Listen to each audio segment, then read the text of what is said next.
I'm Ian O'Neill. I'm Caoilte Barra. I'm Andy Stevenson, and you're listening to the Auld Triangle. We're an Irish MMA podcast brought to you by SevereMMA.com. From amateurs to pros, regional shows to Irish fighters abroad, we're all over Irish MMA. If that sounds like your cup of tea, hit subscribe, and now let's start the episode.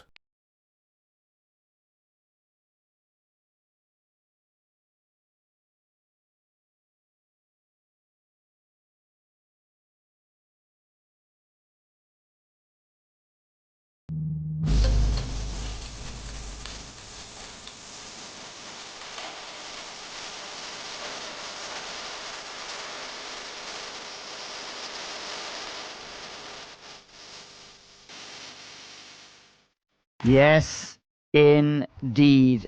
We're back for episode 10 of the Auld Triangle podcast. And as always, I'm joined by the main man, Andy Stevenson. And Back at it again with the white vans. my Brazilian brother, Caoilte Barra. Almost, let's go. That's news that's been news to me this week. Caoilte, that a lot of people think, in fact, that you are Brazilian. How did that happen? Big Brazilian head in them, that's how. Telling you, it's mad.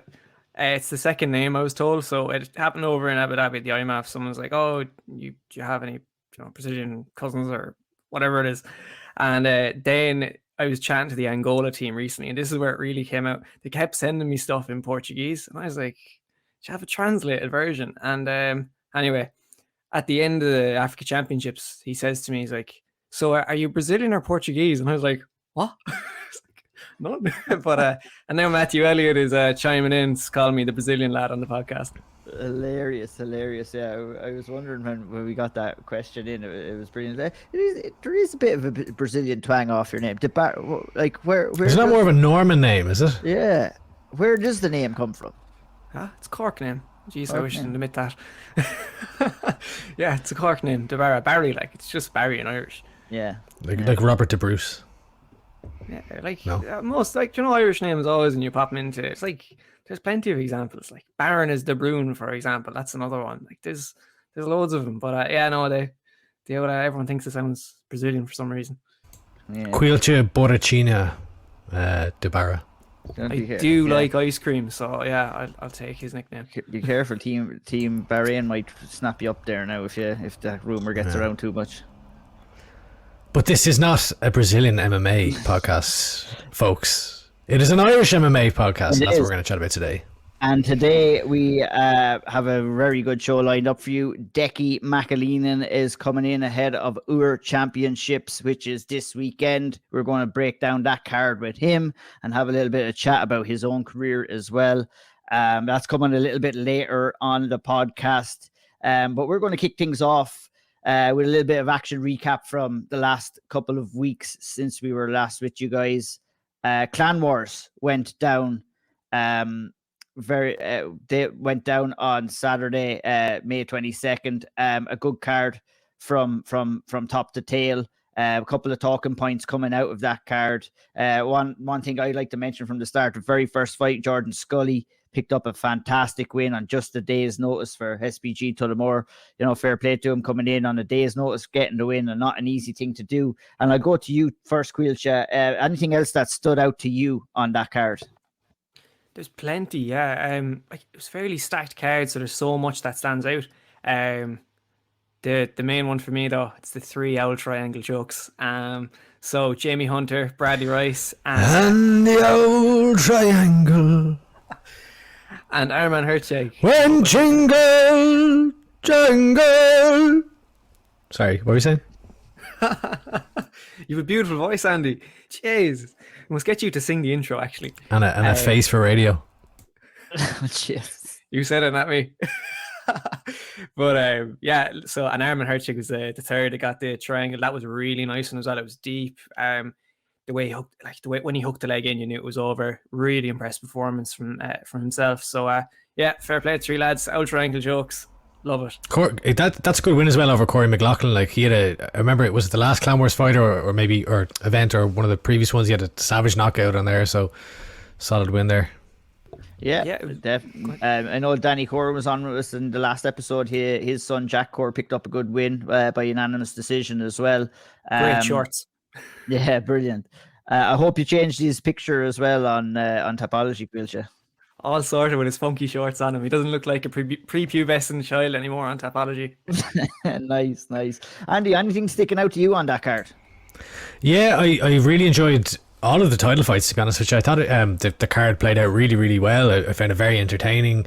I guess to quite quickly recap, look at the top of the card. Noam Weddy talked a big game coming in here. You know, at amateur MMA, you don't really care what people are talking or saying this or that. Like, that's the showmanship and the prize fighting nature of the sport really only comes into play in the pros. But he talked a lot of shit coming into this fight, and he backed it up. And to be fair, it wasn't going all his own way. I was impressed that he pulled it off. McKenna looked solid on the feet in the first round, but Weddy was so clinical. It was very clinical once he. I was very impressed. I was very impressed with him. You know, finding ways when things aren't going your way in a fight, finding ways to win. It's not as easy as it looks, you know. And Nahum found a way in that fight. Round one was not his; it was Damien McKenna's, and McKenna was landing all the strikes on the feet. He was pushing Wadey back. He looked really, really good. I was impressed with Damien McKenna's first round, but you know what? Nahum went in. They figured stuff out in the corner in between rounds. He went in, got the takedown in round two, and that was the beginning of the end. And you have to give him credit. You know, talk the talk, but he walked the walk. So you have to give him credit as well. And you know, he's a guy that we need to be looking out for now. You know, perseverance. He faced some adversity. Oh, I fucked that up. Adversity. Well, don't worry, we've got your back here today, Ian. Ian's a little under the weather. He faced that, but he came in and he got the win. So fair play to him. Yeah, and I was impressed with just the. I said it earlier on, they're clinical. It was because he said he was landing. He got to the back, was landing strikes, and as soon as McKenna's head popped up, he was just right in there. His arm underneath the neck and straight in for the choke. But I suppose the other fighter, I would say, if I was to pick a standout, no, but I'm not going to choose a standout one. But actually, I am. I'm going to choose a standout one. Graham Sheehan. I thought he looked completely dominant. Phil Campbell, who's a great commentator on the Irish scene, does all the shows. His partner in crime has hung up the mic in Noel O'Keefe. So Phil Campbell flying the flag for Irish MMA in the commentary side. And he called it to perfection. I thought it was a clinic. It was a methodical clinic from Graham Sheehan, and there were times where it probably could have potentially been stopped. I don't think there was no late stoppage at all, but it was so dominant where, you know, ultimately it was a decision, or was it a decision? Hang on, I'm forgetting now. It was a decision, wasn't it? Yeah, it was a decision. Yeah. But it could have been stopped a couple of times, and yeah, Graham Sheehan, he looks like his older brother James, where just an absolute unit and comfortable in all areas. So very impressed by him, and I was also impressed by Groovy Flux Mario D'Otefano. I thought his grappling is very, very slick. And I think he's going to be one to watch kind of moving forward as well. Definitely, yeah. That was his fifth win. He's still undefeated as an amateur as well. And Aaron McDonald is no joke either. And I thought that was a very solid win for D'Otefano. And yeah, he's definitely one to look out for as well. Before we move on, anything else that sticks out to you guys on this card, or are you in particular, Caoilte? No, I think he kind of covered most of it there. Like, Graham Sheehan was fantastic. He's only 22. Conor Mccarthy had a good win as well. Conor Conway just fights every 2 days, I feel like. He must. He was eating some tough. That was a firefight in the first round. He was eating some hard shots in that first round against Kieran Brady. Conor Conway, he win. You know, I feel like he wins, he loses, he wins, he loses, he wins, he loses. But he fights anyone at any time. I think he's got about 3 or 4 more fights lined up. He's fought, I think, 10 times in the last 11 months or so. And he's a bit of an unorthodox style, you know, kind of. He's an unorthodox style, I would say. But sometimes it works for him, sometimes it doesn't. And you know, last week it worked for him. Indeed. Moving on to Cage Warriors Colchester, which just happened last weekend. Omran Shaban picked up a good win, a bit of a mixed bag for Team KF. Omran Shaban picked up a good win. James Webb was not so lucky in his fight. Let's talk about Omran. Maybe we'll talk about James first, and then we'll finish off with Omran. It didn't go James's way, coming in against a tough guy, first fight back in a while. He got caught. It's rough, isn't it? Shot. Yeah, it was a tough loss for James. Got caught with a nice shot behind the ear, kind of put him off balance, and then just took another couple of shots on the mat as well. And it's a tough loss for James. He'll be disappointed. I know this was kind of he wanted to kind of make one more run at the middleweight title, and it's still there if he wants it. But that'll be a tough one to come back for him, and hopefully he's doing all right. It was not a devastating knockout, but it was a bad enough knockout that he took. And, we wish him the best in a speedy recovery. And it wasn't anytime you see someone like kind of pleading or conversing with their coaches, be like, what, like disagreeing. He wasn't fully aware about what happened, which kind of alludes to a scary enough knockout for him. And I don't necessarily think it was the first shot that got him out. It was his first shot put him off balance. It was the couple of shots he took afterwards that probably did most of the damage. But hopefully James bounces back and we get to see him in there soon. I'm sure he'll be looking to put that loss in the rear view mirror. But Omran Shaban kind of made things not so bad for Team KF on the night. He picked up a fantastic win against James Dedeme. Got injured in the early exchanges. I believe you were talking to someone, and it looked like he hurt his leg. Apparently, he was on the fight. The initial Dedeme's takedown or takedown attempt. I don't know the specific injury there. I think I'm not going to go into like the specifics on the injury because they don't know. But it was early on in the fight by the sounds of things anyway. But Jesus, fantastic! He got that Auld Triangle podcast rub and put on a fantastic performance to get the win. Yeah, it was brilliant. And I mean, you're talking about turning things around when they aren't going your way. He could have easily stopped the fight with the injury. We don't know how bad it was, but you know what? He found a way, and it was a fucking fantastic finish. And it was great to see Omran get the win. A really promising fighter, and I think that he has a very bright future in Cage Warriors. Which he looked great in the feet. Yeah, and that's it. Like, I mean, he's been known for his striking. We've seen him striking mainly over anything else, really, to be honest. But it showed that he has a damn good submission game too. Picking up that good Darstroke win. Caoilte, you have anything to add on that? Not really. It was beautiful submission. I don't think even commentators saw it coming. Like, it was really sneaky, but it was deep. It was just a phenomenal performance. He's like, he's only 21 years of age. 3-1. He's got a serious career ahead of him early signs tell that anyway. And I'm really excited to see what's next for him. We need to start taking tally of like how fighters perform after they come on the show.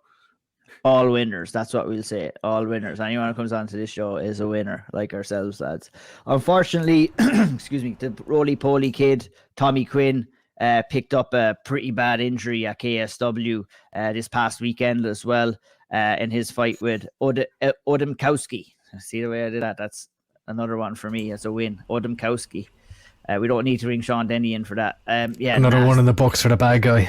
Yeah, nasty injury. Went to post from a slam takedown, dislocated his elbow, and he was screaming in the cage. He looked like it was very hurt, and obviously was. It looked like a dislocated elbow. Very bad look for Tommy Quinn in He's KSW. had an awful week, man. Yeah, even in the last fight, the way it ended, it wasn't ideal, and this one even worse. And you just hate to see it. Hopefully he makes a speedy recovery as well, and we get to see him back in there again soon. But a really nasty injury, wasn't it, lads? It was awful, man. And that's on the back of, like, he's not had a good week. Like, they had delays with their flights, so they missed flights. They couldn't get their luggage, a load of security queues, and then they lost their luggage as well as soon as they landed. So it's not like when you have all that going on, and then you have to go in, you get injured, and it happens it's a freak injury. Like, it's awful to happen. It's just not really been. It's really not been his week. So hopefully, you just feel terrible for him, don't you? Oh man, it's awful.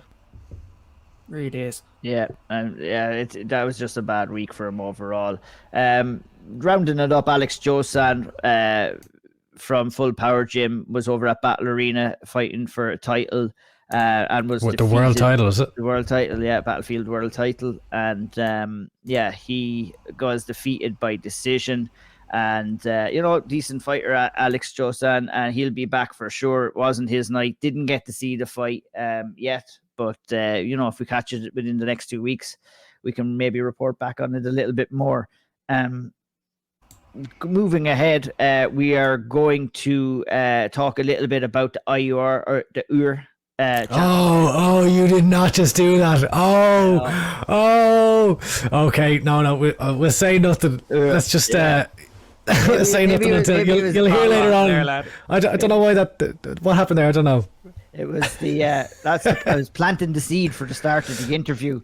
We're not going to talk about too much ourselves. We're going to get the main man on himself, Mr. Decky McAleenan, to kind of talk about that card and break it down. Some fantastic fights on it. Let's get to that interview right now.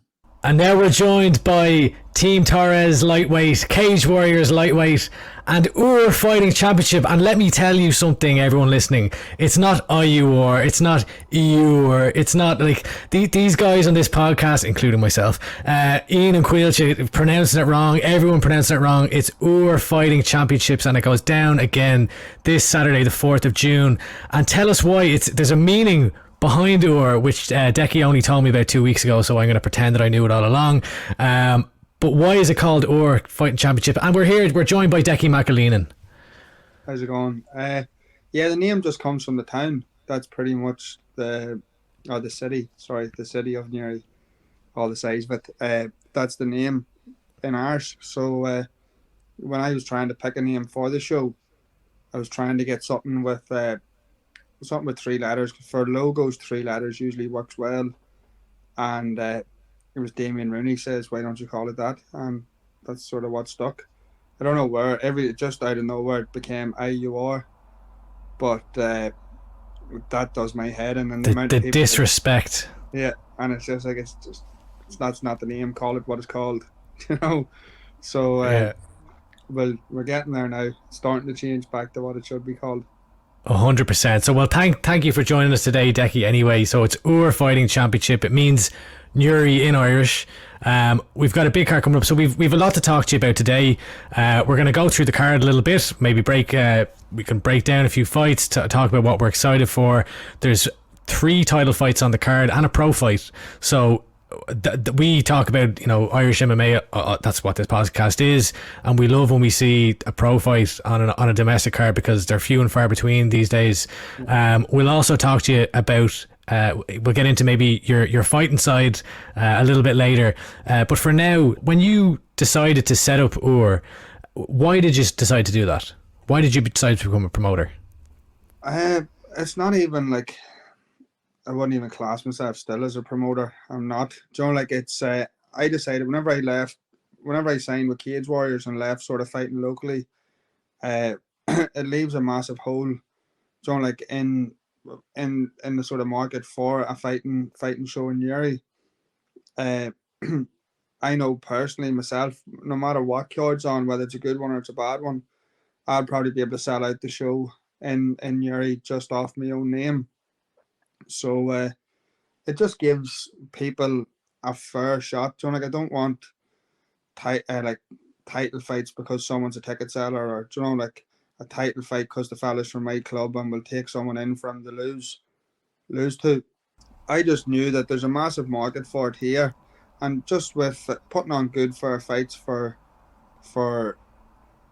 everyone really. It's not going to be like a hometown show that people are brought in with massive losing records or different things. It's just a show for amateurs to test themselves on and sort of build up the lower level pros to get them on the bigger shows then. Yeah, and how difficult is it to put on a show? So I know it's obviously a little bit different in the north of Ireland versus in the Republic of Ireland, but what goes into you come up with the idea, right? I want to put on shows for local fighters. I know I can sell tickets. How do you go about kind of turning that idea into a reality? I'm talking to a few people first to see sort of what's what and how other things are done. And then once I get that there and once I get the idea, I just booked the date, booked the medicals, and usually with the medic team and Dak Larkin's referees and judges and the cuts team, they were able to point you in every direction. Don't like to see to make sure every area was covered because it wasn't their first time doing it. And yeah, that was it. Pretty much. It's not. I'm going to shoot myself in the foot here, and a lot of people are going to be annoyed, but it's not that hard to do, really. Don't like. There's not that much to it. Yeah, and like, do you have? Is it just you running the show, or like, do you have a team behind you, or how does that work? Yeah, it's just me. I have a lot of support on the day, with different people coming in and setting up and helping set up, and runners and different things. All the boys from, well, all my mates, my family, and friends. They give me a hand running the show, but everything until the day of the show is just all me then. Jeez, it sounds like a lot of work though as well, no? Decky, from the safety point of view, obviously safety is probably the most important thing when it comes to a show. Like, what kind of setting up do you have to do? Obviously, are you dealing with SevereMMA to put on that show, or what's the process that you follow? No. So we up north, you don't actually have to use SevereMMA, but we use NA sports medics. You'd see a lot of them boys about most of the shows, like up north. So with them being there, kind of the same idea as SevereMMA. You need your bloods within 6 months, and you need your medical within the year. We don't up north. You don't need any brain scans though, so that's one less thing to worry about. But everything has to be sent over to NA Sports Medics, and then they'll pre-clear the fighters before the show on the day then. And then, like, from an insurance perspective, like, one of the things that we kind of hear a lot from people trying to put on shows in the Republic of Ireland is just the cost of insurance is what really is the main barrier. Do you have a similar issue in up in Newry, or no? Insurance isn't. I use a woman from, I don't know what way it would work for down south, but the woman I use is from England, and they have, I can't remember, I think it was Jamie Crawford maybe from the Thai boxing shows put me in touch with this woman, and I used her, and as I said, the insurance it's not cheap, like, but it wouldn't put you off running the show, if you know what I mean. Yeah, and like, maybe not, I don't want to get too into the weeds here, but like, is it profitable to run a show, or like, are you breaking even? Are you losing money? I know you're not doing it for the money, you're doing it to put on the shows for the local fighters, but like, is it tough financially to get this going, or does it kind of is the case that just, you sell enough tickets and it works itself out? Yeah, well, same again with throughout. Like, another thing about the town is, like, I have an awful lot of support from a lot of people in Newry. So sponsorship got the first show up and running pretty much, and then it got cancelled. We took a big hit, because of COVID. Yeah, my first show was meant to be, I think, the 17th of March 2020, and COVID had just kicked in. I think everything got shut down on the Tuesday of fight week, but I called the show off on the Saturday before, just because we sort of heard things were going to be getting bad, and then I didn't really want to be putting fighters through a weight cut with the possibility of not having a fight, and then one of them weakening their immune system and getting COVID back at the start, whenever no one really knew what it was. And then so I cancelled the show a week out from it, and then ended up the show was cancelled anyway on the Tuesday, with everything. That's when we went into lockdown. But from that now, we broke even on the 2 pay-per-view streams. Just whenever we had a small crowd. Yeah. But like, same again, you hear people talking about, the show was in a gym. My mates have like a warehouse where they run a CrossFit gym. So people are saying like it's in a gym and it's this and it's that. the only reason it was there, it wasn't any cheaper to go there. We still had to pay still paid for the venue. Still, I just gave them the same amount of money I was giving the hotel. And the show cost, the only thing is the security. I didn't have to pay security out there because there was no real crowds. But first show back in the hotel, it made a couple of pounds, which was just popped back in the net running the next show. That's brilliant. It's good to hear, because I mean, what I don't want to hear is if you have shows running in Ireland, all of a sudden they're making losses, and then three events down the road and it just disappears. So that's great to hear that it's going well. Decky, go ahead, Caoilte. Sorry, man. No worries. Do you know how you were saying there that you made a couple of pounds and you put it back into the show for the next time? What, I guess, is the plan for moving forward and, I guess, growing the promotion? Like, what do you see in, like, do you anticipate more pro fights, bigger cards, a bigger venue, or how do you see it growing? Yeah, I want to get, once a year, I want to get a big show. Like the last time I fought in the town, I fought in the new sports centre, which has, I think it holds about 1,500 people. Obviously, though, then you're going to have to start dealing with the council, which is a lot more expensive. So once a year, maybe summertime or something, I plan on sticking to the hotel for 2 or 3 shows a year, and then maybe even 3 or 4, and then having one big show either summertime or just before Christmas in the sports centre then, and then that'll be a show maybe if we could get like a full like pro main, or not even a full card, maybe 5 or 6 fights pro at the end of the card or something, don't like, just to sort of top it off, like. Yeah. And you're saying with pro fights there, are you going to try and keep it regional and have Irish fighter versus Irish fighter, or do you plan on kind of looking abroad, bringing people from the UK, maybe further afield like Italy or other areas as well? Yeah, no, I will plan on taking people in. It's just my sort of plan at the minute is have like the likes of Elvis and Oshin fight now as an amateur, but then whenever the boys turn pro, there's no point like making that fight as a pro fight, because it's just gonna like take away from one of the 2 lads, which would have a chance of going further, like on even if it's on a bigger show, like the likes of maybe further down the line on Cage Warriors for a belt or something, where one of the 2 of them's going to get something out of it. I don't feel there's any need for the high level amateurs coming through to be taken away from each other at the start of their pro career. And how do you balance that from a matchmaking perspective? I guess both at amateur and when you're matching pros. Pros is probably a little bit more difficult with when you're dealing with people's records and having to, if you're flying someone in, you may not know much about them either. Like, is there complexities about the matchmaking process for you? No, I just match fights that I would like to see. So like that's the handiest way. Like I am a fight fan as well as everything else. So if I think this lad fighting this lad would be a good fight as an amateur, then that's what, that's what fight will happen. Like, if it's like at the end of the day, amateur records don't mean too much. So I sort of watch people fight with the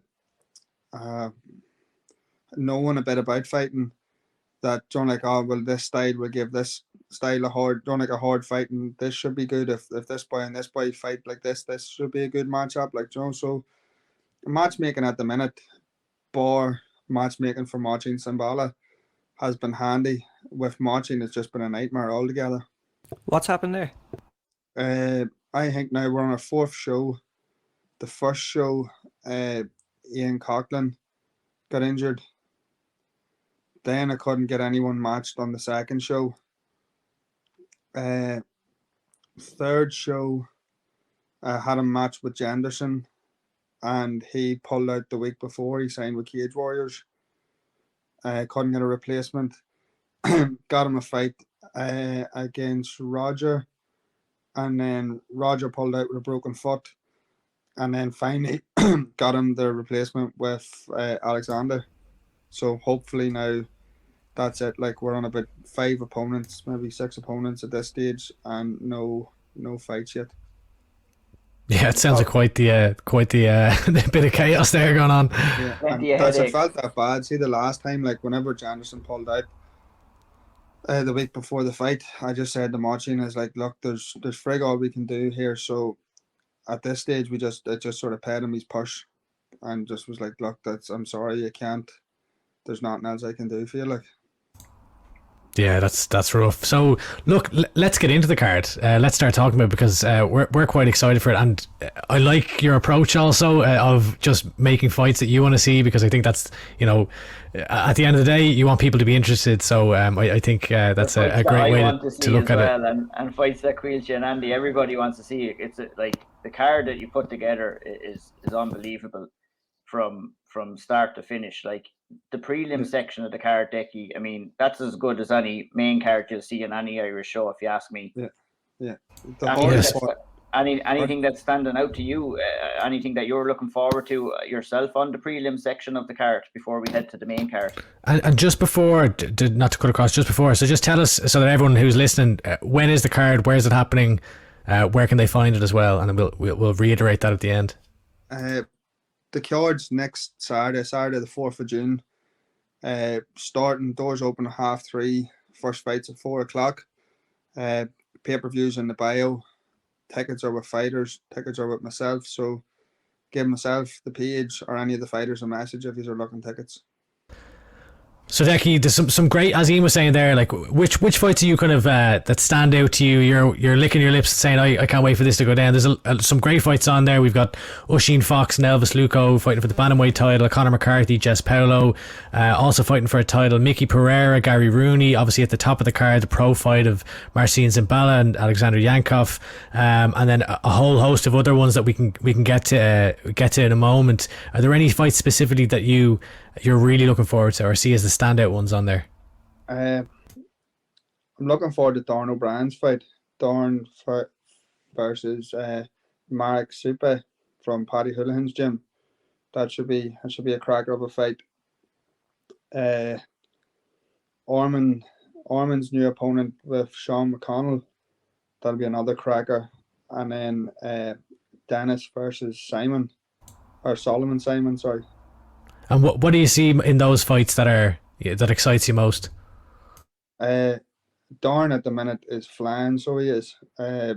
He's one of my teammates, and he was meant to initially fight Keith Keogh, and I think that just lit a fire under him. Having such a dangerous opponent to start off with has got him like really going, and then whenever he pulled, it was just the same. He was looking to fight anyone, and Marks stepped in. So Marks is going to should give him problems. He's a solid wrestler, solid grappler.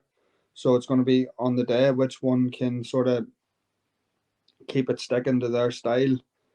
Is it going to be Darn with the sort of Thai boxing, kickboxing kind of style, or is it going to be Marks with the wrestling, grappling heavy style? Then the other one, the Dennis and Solomon, that's just the same again, only a bigger version. That's like Solomon's experience. He's very good everywhere.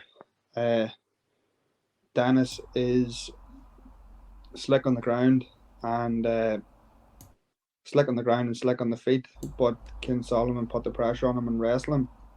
Yeah, Dennis training out of a really, really solid striking gym as well, and Dublin Combat Academy. Yeah, so that's like Dennis's style. Both of them on paper is the style to beat the other one. So it's just going to be who shows up on the night. Solomon's got all the experience. He's got, I'd say, be the better wrestler, and Dennis would be the cleaner, crisper striker, I would say, out of the two. So, and then, as I said, Dennis is good on the ground. So Solomon is going to be kind of like a more jiu-jitsu versus wrestler if it does go to the ground. So that's another fight that'll be good. And then Orman and Sean, that's just exciting because that's two very good strikers. It'll probably end up a grappling match, but two very good strikers if it stays in the feet. it should be a cracker. Yeah, absolutely, and there's a lot of fights. I mean, there's a whole host of fights on this card as well. Another one on the prelims that I'm looking at is a women's fight in Sarah Elliott Sheridan versus Carrie-Anne Vernon. Two promising amateurs that are, I mean, they're still cutting their teeth in the amateur scene, but Sarah Elliott Sheridan's been in some great fights lately. Carrie-Anne Vernon obviously was over at the IMMAFs and I think came through that Wim to Warrior program and has really progressed tremendously in a short space of time. So that's an interesting one to me. Maybe just kind of switching tacks and we go right up towards the top of the card, and one that we were, before you came on, we were all talking about this fight because after watching Oisin Fox versus Taylor Quinn, I am very interested to see how Oisin Fox gets on over the next number of years, and fighting a very solid opponent in Elvis Luco as well. Can you give us a little bit of insight into that and into Oisin? I know he's a teammate of yours as well, but he looks a very promising young amateur. If Oisin was from any different club in the country, everyone would know who he was. Just the lads, he's unbelievable. So he is. He started with me, I think he was 13, 14 maybe, whenever he came in to the teens Thai boxing in Newry, the classes I used to teach. And from day one you knew that there was that he was good, like, and he's also nuts as well, like, which is good. Like, just came in, well, when can I fight, and then, but wasn't one of the annoying ones, like, I just want to do this and I just want to fight and I just want to do this here. He's one of the people, like, whatever I tell him goes, that sort of way. And he went through, as I said, the Liam Hand was known for his K1 and Thai boxing background as like the best in the country, but no one knows. Oisin beat him, I think, 4 out of 5 times or 3 out of 4 times, and has stopped him. And the only time that Liam beat Oisin was on a terrible decision up in Derry. It wasn't so. Like, Oisin's just levels above everyone at the minute at his weight at amateur, I think. Yeah, and maybe do one of the other lads want to jump in and I remember I'm glad you asked about Oisin, because I remember I was speaking to you before, Decky, about Oisin after seeing that Taylor fight, and to me he looks like an unbelievable talent, and you're just going to nurture him on at maybe Iúr championships for the next while, or do you see him going on and representing Ireland at the IMMAFs or anything like that? That's right. Sorry for not letting you finish there. Yeah, he's got, hopefully the plan is fighting the show, hopefully get picked for the IMMAF team, and then the IMMAF, the senior IMMAFs are in January or February, are they? I'm not too sure, Caoilte. Nothing official yet. Not well. They usually always are the start of the year, aren't they? Yeah. Yeah. So whenever he's just going to ride out the rest of the year, try and get as much experience, try and get him as much experience as we can, and then finish his amateur career off at the IMMAFs. Would you be looking at the Worlds or Europeans for him? Because obviously the Europeans would come sooner than the Worlds, so he could have potential of 2 competitions there. Yeah, well, maybe it could even be the Euros. I'm not 100% sure. We haven't sat, because obviously he started with me and everything, but his head coach is Sebastian now. So whatever, I'm not too sure. I would have thought the IMMAFs, probably the Worlds, would be the better one to finish your career off on, because I think Oisin's only 20 and there's no rush. Yeah, and another fight that I'm looking at here is Mickey Pereira versus Gary Rooney. Gary Rooney in 2021 and 2022 now has really kind of announced himself on the amateur scene. He's a lot of people are excited about him. Mickey Pereira, I believe Mickey's a teammate of yours as well, isn't he? Is he a Team Tara's guy? I know he hasn't fought in a number of years. He had lost a few, but then I think it's since 2019 he hasn't fought. So really kind of been, I would say, being thrown in the deep end here with Gary Rooney. What do you say to that? As a Team Torres man, you can shit all over my take there. Yeah, I personally, firsthand, like, I know how good Mickey is. Oh, where'd we get? I know. Here's the co-matchmaker here after strolling in the door.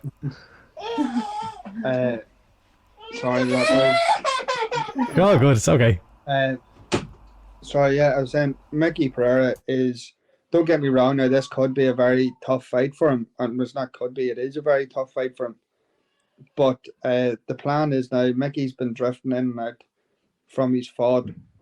He's taken a couple of fights at the wrong time against high level opposition. Like, I think maybe his last fight or his second last fight, I took an MMA session on a Friday night in the club, and by the time I got home, Mickey had accepted a fight against a boy that was maybe 5 or 6-0. I think he was unbeaten anyway, but he had a good amateur record, and Mickey had accepted the fight for the following day.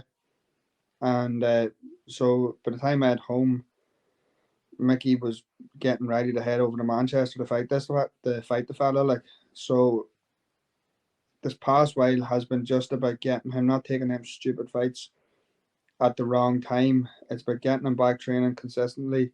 He's been on me the whole time about getting matched in the show, but instead of matching him to get him training, we got him training first and then matched him. And if that would be, I can see that fight going the way Oshin and Taylor went. If the two boys get it to the ground, Mickey's slick. Mickey's jiu-jitsu is very, very good, and so is Gary's. So it'll be entertaining. So it will.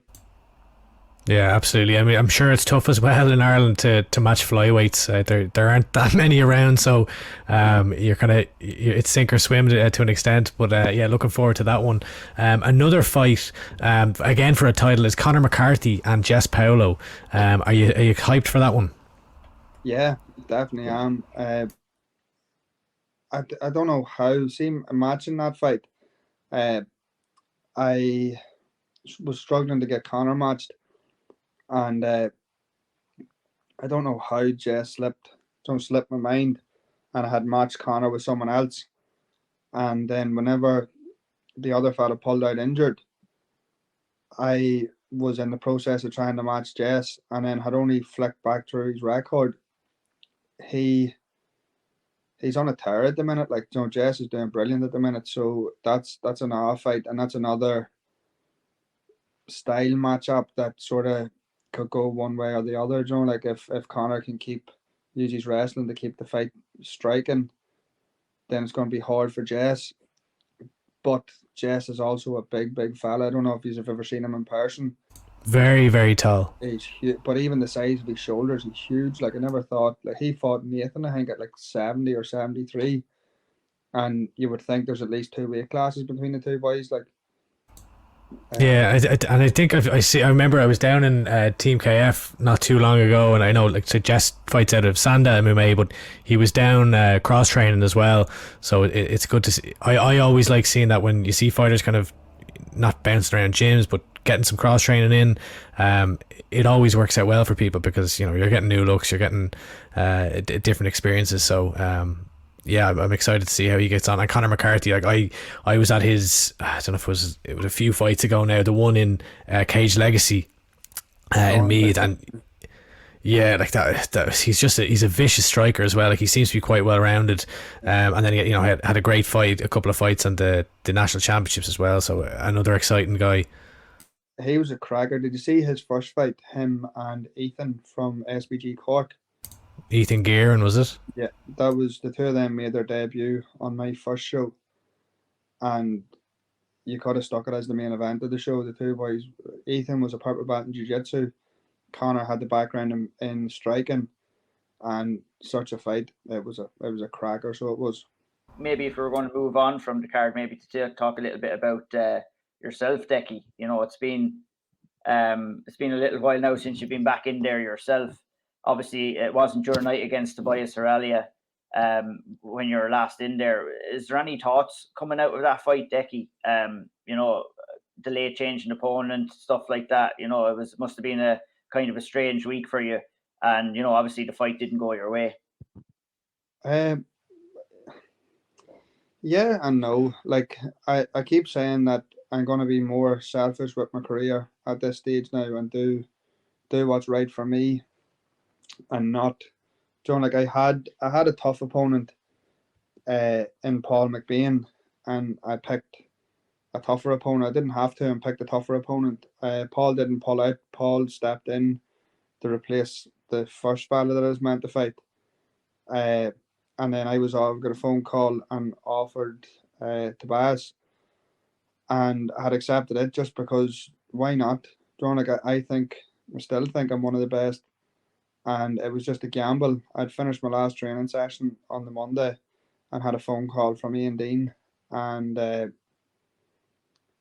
said, just give me 5 minutes here to talk it through with my coaches, and thought that was a good fight for me. It is what it is, boys. So I got the main problem in that fight is I took a big shot right to the eyeball and couldn't see a thing. Ended up damaging nerves and that in behind my eye. Sorry. Jesus, sorry to hear that. I know that's all better now. All's better. Things dead on. But whenever I took the shot, then that's what sort of threw me. And then I got a knee. But then I recovered, John. I took the knee, which ended up cracking sort of in around my orbital and my nose, but didn't do any damage to my brain. I was still fully aware and conscious. And then whenever I backed up, I recovered, regrouped, and then lifted my head at the wrong time because I couldn't see a thing and got two punches that sort of finished it. And more than anything about that fight, it was just fucking embarrassing. So it was, to be honest, to be put in your hole in front of that many people. So that's the first time in my life that anyone has ever dropped me, and it's just something that you can't let it happen again. You feel like an idiot. There's nothing to be embarrassed about. I mean, Tobias is a serious fighter, Decky, and you took that. He took it on short notice, but you took it on short notice too. A little time to prepare a game plan or anything like that. So yeah, I'd have to give you credit for doing that. And sometimes it's just not your night in there. I mean, looking forward, you mentioned that this is not the end, obviously. What are you thinking moving forward? Obviously, the Belfast card is coming up. It's probably a bit too soon for you. You aren't thinking about that card, or would you have liked to be on that card? Or what are you thinking maybe for the rest of 2022? Yeah, I don't get me wrong. I definitely would have loved to have been on the Belfast card. The only problem is I'm flying out to Florida on the 24th. So, Decky's going to Disneyland. Yeah, nice. So that's what happened there. I tried to. My wife there, Michaela, she lets me away with murder, so she does get to do whatever I want. But I says to her about, sure, you fly out on the Friday and I'll follow you over on the Sunday. And it's the first time now I've been told no. You wore out your yeses. That's fair. Yeah, that's fair. So I was for sending her on over with my ones, with the family and the child, and then I'll follow you out on Sunday. I'll get a fight in. And that's the first time I said no, because we've never taken the child anywhere before. So it'll be our first holiday, so we don't know what the crack's going to be. You can go out there and get a few rounds in with Mickey Mouse or someone like that anyway over there. So yeah, I can't make it up to Belfast anyway, so it won't be worth going to that card really. No,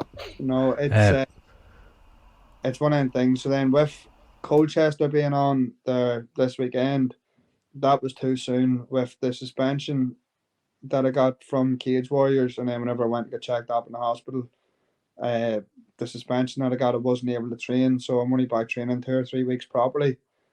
Then with running this show, then I'm not gonna. I think they've shows in July, but I'm not going on holidays with the family to be in fight camp. It's just a waste of time. So there's talks of I think cards coming up. I don't think they've announced dates yet, but in Italy at some point. So I imagine I know they're doing Belfast June, London July. So I would imagine they might be August, September kind of time. Yeah, September. There's nothing in August. So as far as I know, I think they're taking a break in August, and then they're going to rattle out shows then from September to December. So hopefully I get 2 or 3 there. Happy days. Just to jump back, Decky, to the loss. You mentioned it's the first time getting KO'd. In kind of the days and weeks after that, what is that? Is it different to, you've lost by decision before, you've been submitted before, but it's your first KO loss. So how is that different for you, or is it different?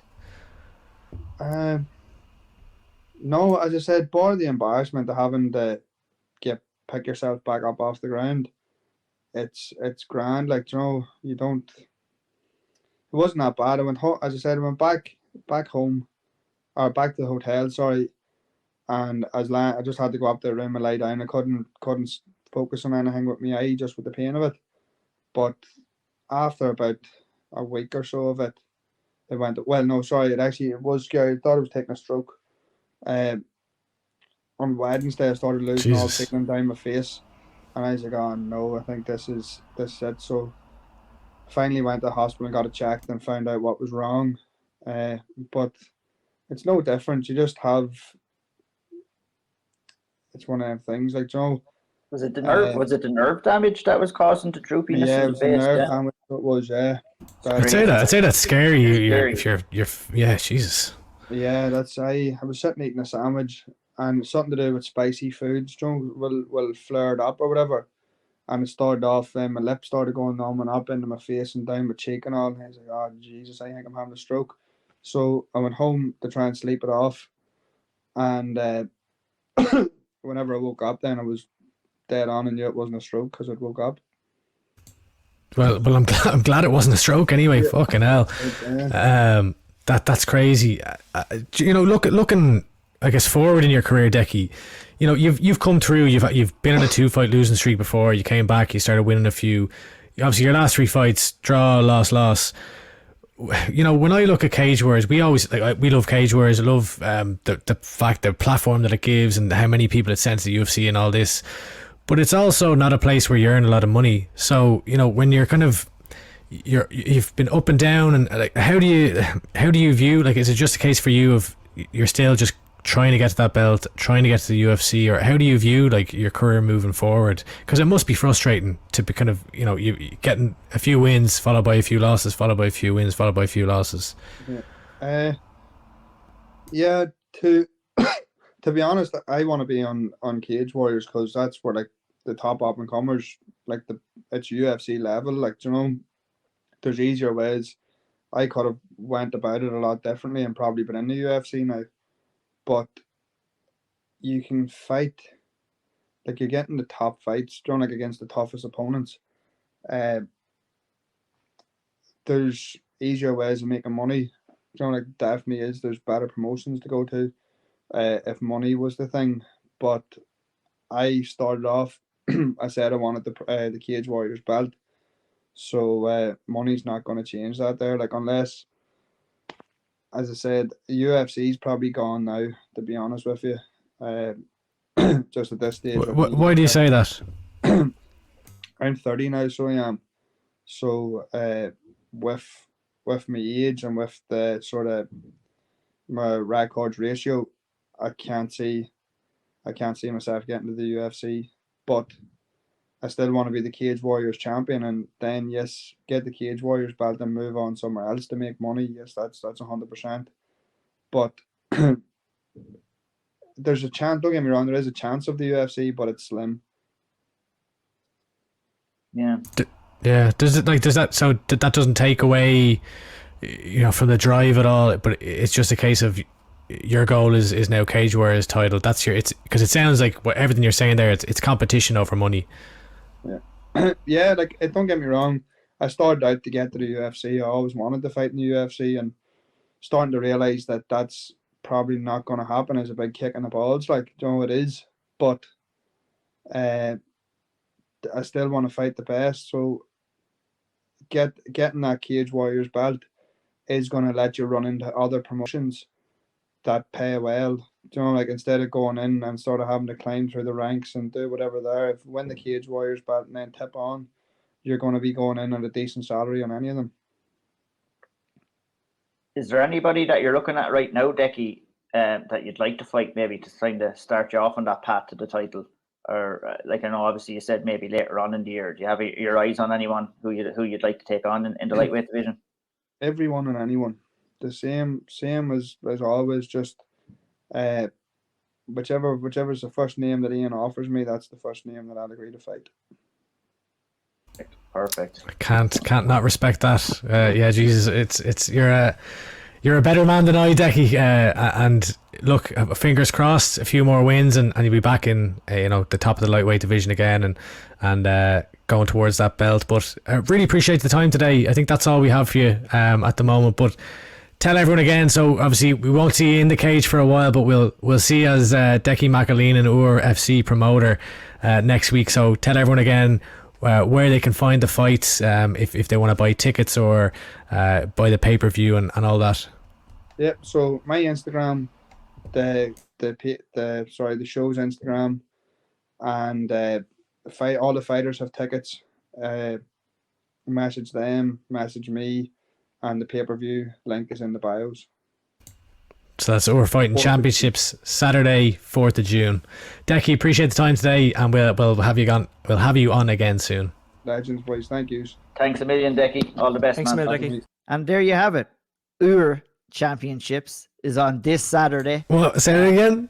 Iúr Championships. Good man. Is on The this Saturday. Iúr? Yeah, my goodness. But look at, I set it up beautifully though, lads. That's it. That's the job of the host, or one of the co-hosts, I guess. So, yeah, great to hear from Decky there. Great card this Saturday, and great to hear from Decky about his career as well and where he's at. Very honest interview from him. We appreciated the time. Always great to hear from him. Yeah, scary shit about that. The potential stroke he thought he was having. It's really, actually, that's something that I don't think people realize a lot of the time, and I probably don't realize enough sometimes, where we see what happens on fight night. We see them in the cage, we obviously see when they get knocked out and stuff, but we don't see the aftermath, and that's a terrifying situation to be in. Niall McGrath had an interview with James Gallagher a while back, and he was talking about he blacked out. Apparently he was out for an hour and a half after the Patchy Mix fight, which this is the type of stuff which is absolutely just terrifying to me. So you don't, that's the stuff we don't see. You think these guys get up, dust themselves off, and they're back at it, but that's not the reality of the situation that the fighters are dealing with. It was sound of Decky, to kind of get in and give us that little bit of detail, and I'm sure it was scary, and gladly he's made a full recovery, and we'll get to see him back in there hopefully a little bit later on this year. But that's it, man. That's the fight game. It's a tough old business. And yeah, we'll move on, I guess, and we will talk about some of the news from the last 2 weeks, Andy. And you broke, there's no other way to put it, you broke a shit ton of fights over the last 2 weeks. Andy Scoops is at it Andy again. Scoop Stevenson was flat out breaking fights. Majority of them happening in Centurion FC. So maybe tell us a little bit about the promotion and who's going over there to fight, Andy. Yeah, so this is a Maltese promotion that's kind of come out of nowhere, at least to me. I hadn't really heard of it much. I know they've put on shows before. It's kind of hard to tell. I think they had one a few years ago, but it's been a while since they've been around. But they're back on the 2nd of July in a fort, or it's kind of like a Colosseum fort in Valletta in Malta. So it should be a pretty cool setting. Apparently wars were fought there, so that'll be the big, I guess, selling point for the organisation, stuff like that. But I mean, basically half of SBG is on this card. Kiefer Crosby is headlining the card against a guy, Iman Samargandi. To be honest, apparently, so I actually had an interview with Kiefer, which should be out by the time this is out, and he talks about how he's had kind of 4 or 5 different opponents, that it constantly changed. I think it was almost a little bit of a shock, I would say, that this guy is even the guy he's facing, and he doesn't have a great record. I looked him up. He's not great, in my opinion. I think Kiefer will walk through him. I would expect him to probably put him away. I think Kiefer's a much better fighter. But really, this is about Kiefer coming back. He had the release from Bellator. It's great to see that he has a fight booked again, and in his mind, he's going towards the UFC. So it's going to be very interesting to kind of keep an eye on Kiefer Crosby over the next 12 months, because I expect him to, kind of line up a few fights back to back. So he's headlining the fight. Anyway, what I wanted to say there was he was originally supposed to be going against Walter Puglisi. I forget his last name, but the Italian guy on Bellator. They were originally supposed to fight. That's what Kiefer was The saying lad in with the all the interview. tattoos, is it? Yeah, the lad who's kind of covered head to toe in, as Kiefer described, he's like a colouring book. I thought it was a great line.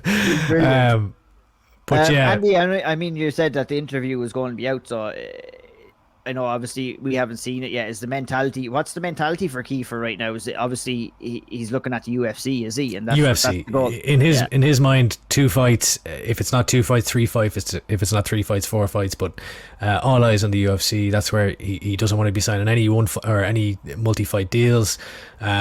1-fight deals, UFC, and that's the plan. But yeah, so he's headlining the card. There's a bunch of other fighters. So Danny McCormick is taking on Manuela Marcanetto. I believe she's an Italian fighter who trains in the UK. Stephen Costello is facing a guy called Martin Antevsky, who's making his pro debut. Quite an interesting and I would say checkered past this guy has, if you want to go look him up. I'm not going to get into it here, but give old Martin Antevsky a Google, and quite the harrowing news articles come up. Nathan Kelly's fighting Adrian Romero Rodriguez, 8-1. This looks like that's a tough fight. Thrown in the deep end here a little bit. But you know, Nathan's a fantastic fighter, jiu-jitsu black belt, and he's got great hands too. So I'm sure he'll be capable. But yeah, it is a tough fight for him, isn't it? It'll be a good fight. I think you've got to look at this of Adrian Romero Rodriguez, who Nathan is fighting. Caoilte, Nathan, very good fighter too, but he's coming in against really stiff competition here. Hey, your man's no slouch at all. I think anyone who goes to fight in M1 and especially wins usually is fairly handy. Like, those lads are tough as nails. But he for some reason he hasn't fought in Bellator. So he won this this tournament, Road to Bellator. I think it was on a promotion called WTE. And after that he ended up in M1. But I'm not sure what happened with the Bellator contract, but he supposedly had 1-1. I think it's going back a bit now in his career, but so that was a strange one. Very tough fight for Nathan Kelly, I will admit. Records wise, 4-2 and 8-1. That's to get a win here would be huge. It'd be a big win, yeah. That's what I'm trying to allude to. Nathan would be a solid win for him at this stage of his career, and I'm excited to see that fight. It's a good matchup and a tough matchup for Nathan. Cian Cowley is back on the card too, Andy. Looking to kind of pick up a head of steam and get a couple of wins. He's coming off a win in his last fight. Obviously, it's good to see him back again, isn't it? Yeah, he's fighting. I looked up his opponent, Alan Mugang, and the most muscular man I've ever seen in my life. The biceps the size of watermelons. So look, good to see Cian back again. You know, he had a bit of inactivity for a while. He fought recently, had a good win. So I'd say for now, Cian, it's all about just getting the experience. You know, getting more fights under his belt, racking wins up, and look, his record isn't great at the moment, but maybe you can get 3-4 wins in the next year and you can be looking at a completely different record. And then also Luca Pocklet, who fights out of SPG Ireland as well. I think he's in the co-main event against a guy called Nicolas Kayaya. So yeah, that's it. There'll be who knows, maybe there'll be more for all we know. It seems like they're never ending. It's good to see the Irish out. I mean, it has to be said too that a lot of the fighters are under contract with Bellator that are fighting. Well, not a lot of them, I guess. Danny. Yeah, Sean reported that Danny's got a 1-fight release, I think, for this one. So yeah, so it's great to see Bellator working to kind of help these fighters get fights, because in reality, the situation is for a lot of Irish fighters who are signed to Bellator is that they only have 2 opportunities to fight per year, and that's when Bellator comes to Dublin in February and when they come in September too. So it's great to see him. Tough for someone like Danny as well, where it's not when she's fighting in Bellator, she's not even, there's no division there. So yeah, as well, yeah, she should be able to fight. Yeah, so exactly. Yeah. It's good to see her getting out there and getting some competition. So fair dues, and that should be an interesting card. Any details, Andy, on that Centurion card? I believe it's streaming on Twitch. I saw. We'll get some details out there close to the time. Obviously, it's not for another month or so, but I think I saw it's streaming on Twitch. I've never seen that before, but it's MMA, so you have. I'm pretty sure certain promotions have streamed their fights on fucking porn sites before, so anything goes in MMA. I don't know. Okay, the MMA events you're looking at, Andy. Isn't that? Was it the one? Was it that one where they have mad fights? Oh, it's the one over in Thailand or one of them, is it? It's like a circus tent. Yeah, that one. Yeah. Crazy. These things happen in MMA, as the saying goes. Dean Barry is getting back into action again at Titan FC against Julio Cesar Chavez, not the boxer. Or his son. Yeah, or his son either. Dean is making a quick turnaround. I think it's probably the right move for him to make. Great to turnaround. See. Yeah, and it's good to see him back in there. Looks fit, looks ready. Will be fighting at his natural weight class, which is another good thing. And chip on the shoulder, no harm. That's it. These things happen, guys, and we'll see what happens now. It's good that he's getting back in there. Says he wants to fight multiple times this year. It's the start of a new chapter for Dean, and we'll see how it goes. Anything to add, Caoilte, yourself on Dean? Are you happy to see him make a quick turnaround here? Seems like he's in the best form that he's been in quite a while, to be honest. He really seems in good form. Seems like his head's in the right place going into this fight. I'm actually really looking forward to it. This is probably, look, your man's record, I think he's 5-5 last I checked. But look, it's probably the best opponent he's had now in the last 2 fights. Still, to be fair, still double the amount of fights that Dean's had. I know it's obviously 5-5, but it's 10 fights versus what's Dean 4-2 or 4-1 or something. 4-2. So but this guy, I was looking into him. He's got a jiu-jitsu black belt. I think he's had a few pro kickboxing fights as well. So you could look at it as though it's a grappler versus striker. But then when I copped that your man had a bit of kickboxing, this could actually be a really good fight for Dean, because this guy could give him looks on the ground, so he could see how his ground game is, or he could challenge him a little bit on the feet. So yeah, I'm actually really excited for this. Think it's actually a good fight for him, and we'll see how it goes. He's loving life, going over to America for all these fights. Yeah, fair play to him. He was saying did he say to Sean Sheehan as well for Sherdog that so the UFC have told him that it's he go off and win a couple again at 155 and they'll be back in contact. So look, he was right he was right once before, so I'm not gonna doubt him here. I think that the UFC is definitely not closed. That's a door that's not closed for Dean, and he'll have the chance to get back there again. So it'll be interesting to see what happens. I think it's going to take probably more than one win, maybe a couple of wins, and we might see him back in there again. And it'll be fun to see what happens. There has been a good few fight announcements for Bellator Dublin, and some of the ones that kind of stand out to me. Obviously, Leah McCourt is coming back against Diana Silva. You broke that news, Andy, a couple of days ago. What do you think of that fight? It's great to see Leah back. She's fighting in Dublin again, and this is a decent opponent for her as well. Yeah, it's great to see Leah getting right back in there, back in Dublin as well. I'm looking forward to seeing how she kind of rebounds from the loss to Sinead Kavanagh. It was obviously, I know she lost her first fight in her pro career, but it's been a long time. I think that was 2015 maybe or 2017 that she last lost. So be interesting to see how she rebounds. I keep saying that weirdly, rebounds. But she was. I think I saw she was overtraining in Holland for a bit as well with some kickboxers. I know she's on some secret Bellator mission. I don't know if it's a TV show or what it is, but I think she's in the Caribbean somewhere or something like that. So fighting against Diana Silva. Forgot her name there. Number 9 ranked featherweight, I believe, and this is kind of who she should be fighting, right? Maybe a slight step back, but not too far. So still fighting a ranked opponent, and then looking to rebuild and get towards the top of the division. We've criticised Bellator sometimes for their matchmaking here, and you can't criticise this one, can't you, Caoilte? It's a ranked opponent, a slight bit of a step back, but it's the perfect match at the perfect time for Leah. You hit the nail on the head right there, I must admit. Look, we've said stuff before about how Bellator match lads, people who are ranked against people who aren't ranked. The fact that there seems to be a lot of sense in this fight, and I'm really looking forward to it. And it should be good. Indeed. We have a couple of other fights that were announced as well. Kenny McAleenan is going in there to take on Alex Bodner. Dara Kelly fights Kyle Stevens. Kieran Clark was announced against George Sasu. Adam Gustab taking on Asiel Azouj. Adam Gustab, I feel like he's always thrown in against these prospects. Yeah. he's coming in now 6-5. Adam Gustaf against a decent enough opponent. Had some wins. Fought in Bellator before at the Euro Series way back in 2020. Picked up 2 good wins on UAE Warriors.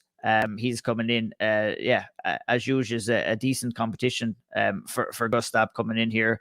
Gustaf himself, he want to pick up a good run, 2 wins on the bounce for him now after picking up 2 good wins at Clan Wars recently. Gets his chance on the big show again.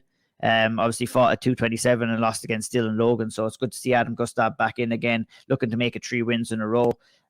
One fight that really stands out to me, guys, that I'd love to talk about is Mads Burnell versus Pedro Carvalho. Scrap. Ooh, give me that. Scrap. That is an unbelievable fight. They were chirping over him back on Twitter. They both wanted to fight. Bellator made it happen. And do you know what? This is the fight that should have happened for Pedro Carvalho in his last fight. It's just so strange. Preach. It's like, what are we doing here? We're doing things fucking backwards. But I'm glad Pedro Carvalho gets a chance against someone like Mads.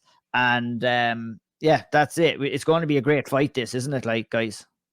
I think Andy actually called this on the last pod. He's like, they should match him up against that Pedro should be matched against Mads now that they're both coming off losses. I'm pretty sure you did anyway, Andy. I think, well, yeah, I mean, they've been calling for this for a while though. Like, I think even before his last one, for ages, they've been looking for this fight. Like, I think they've both wanted it for a long time, and for whatever reason, it just haven't happened. And I 100% agree with Ian just said there about this should have been Pedro's last fight. Like, to me, he's in a tough spot. He's in a really tough spot now to begin with, because Mads Burnell is a serious fighter. I've no doubt Pedro Carvalho is also a very talented fighter too.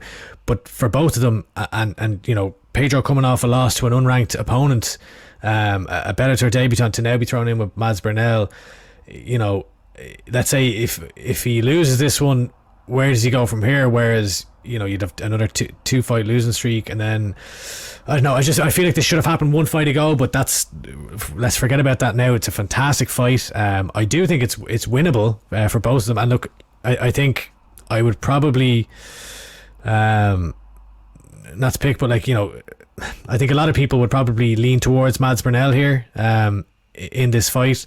I do think it's a winnable one for Pedro still, but it's a tough one. But what it also does is, if Pedro wins this fight, it puts him right back up there, because Mads Burnell is a very well respected name, and similarly, you know, Mads Burnell, he's coming off a loss to Adam Borch, so so solid matchmaking.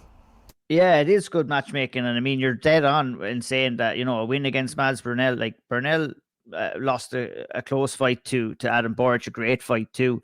Borch is a savage. Yeah, he's a savage, and he's in line to fight for the title now. So, I mean, a win against Mads here for Pedro puts him right back in the mix, but it's going to be a difficult task for him. But I'm glad Bellator finally got it right when it comes to Pedro. So, fair play. I mean, the card is class, to be honest. Like, Benson Henderson, Queally, Manhoef Romero, Gallagher Johns, Burnell, Carvalho, McCourt, Diana Silva. That's just the main card. Brian, like, it's a fantastic card. Absolutely is. Sorry, I was muting and not mute myself there. Moving on, we'll cover a couple of Cage Warrior Belfast fights. Adam Darby, he is going to take on Kalukniev.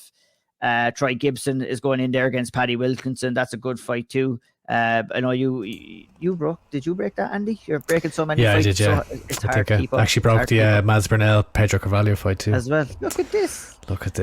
This is the Andy fuck Steve. You pay me. Exactly. On fire. Troy Gibson, Paddy Wilkinson though. I don't know. I feel like I'm about to self-implode here, because for so long I've been calling for these Irish MMA versus Irish MMA fights, and now there's so many of them coming at me, and I'm like, I don't know if I like this anymore. Well, so, but that's the way it was back in the day, man. And I, you know what? I'm not too against it. I'd like to see it now.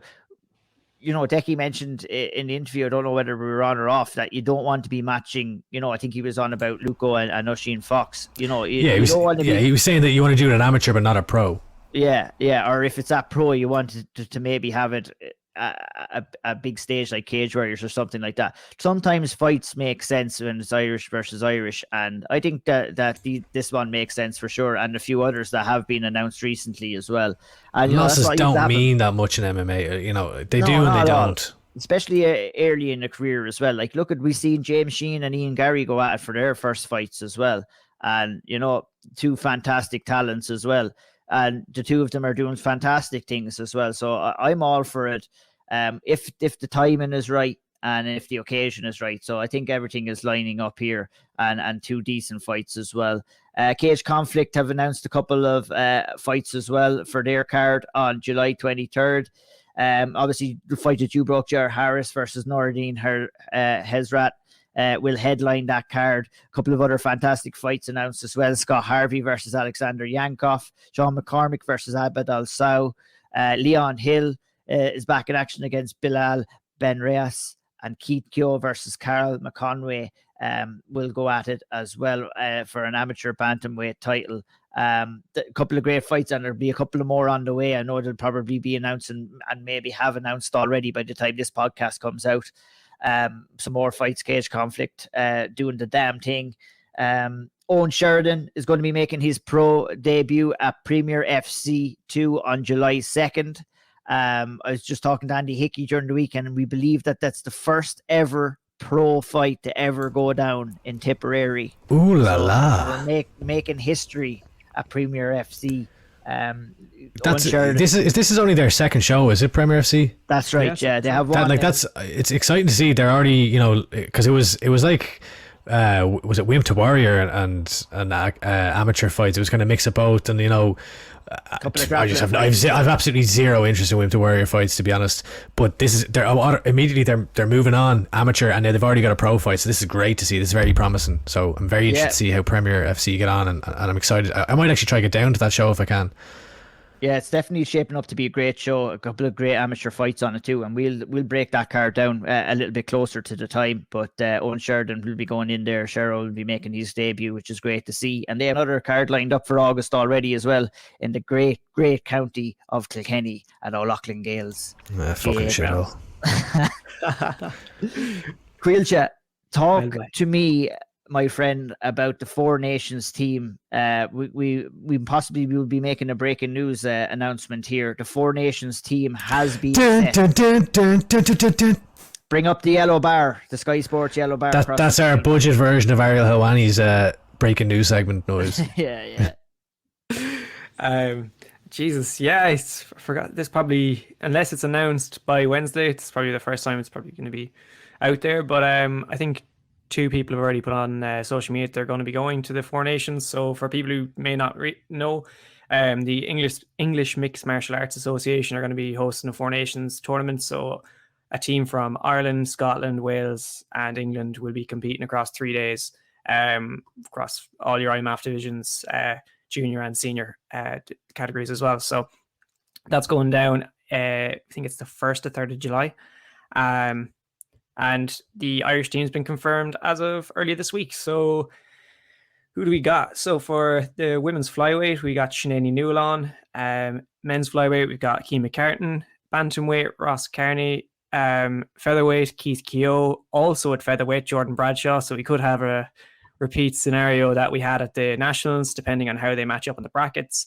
Solomon Simon will be representing Team Ireland Waterford at lightweight, and then there is a new entry for light heavyweight. Mohammed, Avtaranov. I'm gonna go with that. He's fighting at light heavyweight. Thank you. I'm glad I got that one. I may have gotten that one right. That was beautiful. That was beautiful, Caoilte. Thank you. Say it again.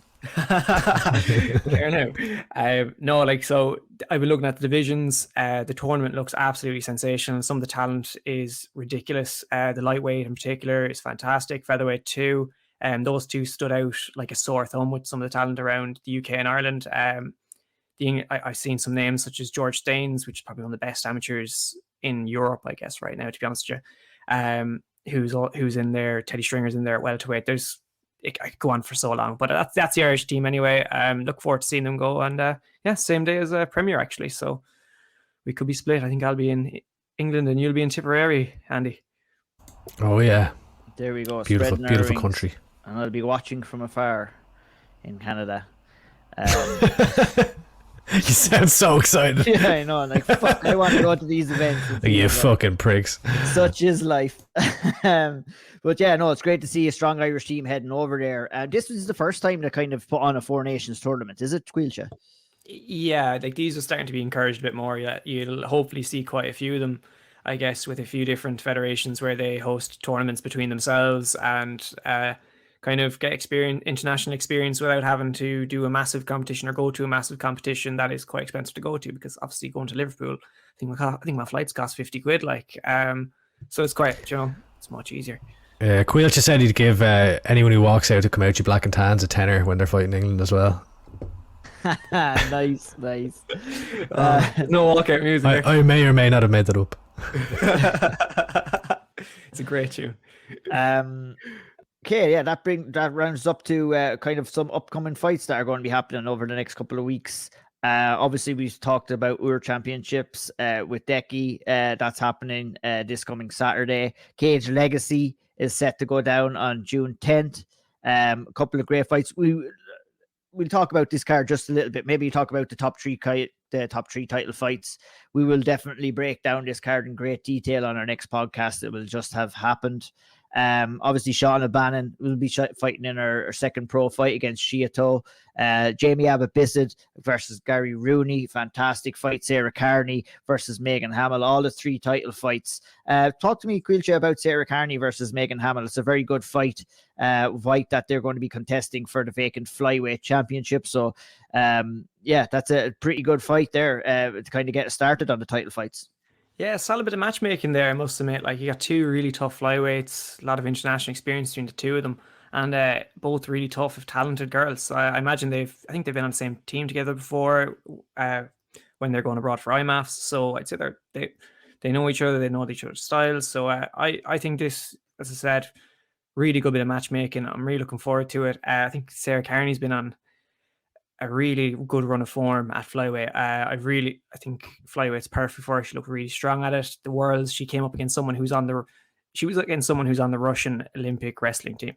Yeah, I was very impressed with her there. Was that Beatrice one?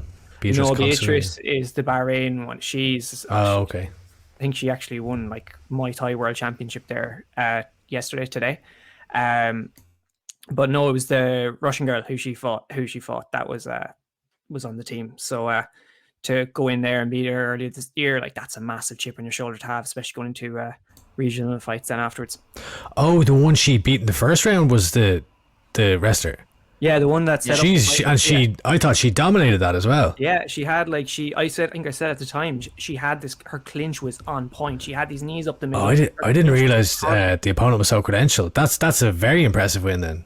Because she looked, I thought her performance was fantastic to begin with, but I didn't know that at all. So that's, Jesus, he gone up even further in my estimation. 100%.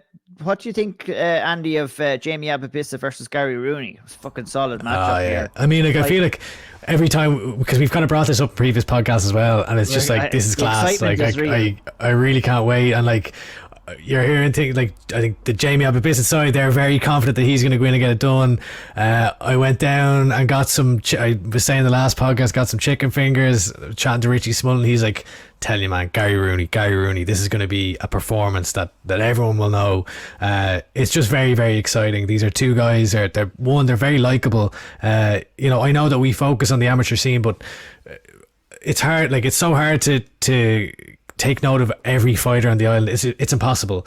So mostly I'm looking at the pros, and then I try and, as much as I can, look at the amateurs as well. But these 2 are guys where they've really stood out to me, both as, personality wise, and also fighting. They're both just relentless. No backward steps would be what I'd say with this. Like, I think they're going to meet in the middle, they'll trade, and then I just hope that it stays on the feet for a little bit, and then I hope it goes to the ground. I want to see every area of action here and see how it plays out, because I'm just very excited to just sit back and watch this one, and I've no idea who's going to win. I think the 2 boys won 5 rounds as well. I think I saw on Instagram, but I doubt that's going to be happening. Maybe not. Actually, Declan Kenna, I know you're listening to this. If you hear this, or when you hear this, 5 rounds for the two boys. Go on, make it happen, and make us happy fans. We really want to see this. Yeah, it's going to be a fantastic fight. I'm really looking forward to seeing two top prospects coming out in the amateur scene with Jamie and Gary. Two, like you said, Andy, I agree with you. Two great lads as well. Two good characters, two great fighters, and that's going to be a belter of a fight. I cannot wait to watch that. The main event, Sean O'Bannon will come in and fight Caoilte. This could be Shauna's last fight maybe on the regional scene for a while. I know she has been talking about maybe moving over to the stateside. I'm fucking raging I'm missing this, because the atmosphere looked incredible for Shauna's last fight in Tala, and I've no doubt that it's going to be even louder this time. So I'm going to be abroad, unfortunately, but I'm fucking raging. I know it's going to be great to see. It's always a spectacle when Shauna is fighting. She brings great support, she brings great energy, but more importantly, she gets in there and she performs as well when she gets inside the cage. And I'm looking forward to seeing the developments in her game. I think this is a very winnable fight for her. Let's be real. I think that she's a really good talent, and Caoilte is good in her own right, undefeated as well. But I think that Shauna is just a little bit better in all areas. And I'm excited to see her go in there and put on a show. And I'm excited to see what's next for Shauna as well. But we'll get a little bit more in depth. Of course, come in, Caoilte or Andy, if you have anything else to add. One thing I was gonna point out is just Shauna really seemed, the dedication seems to really be there. She's been over, she's traveling a lot over at Next Gen, working with Molly McCann.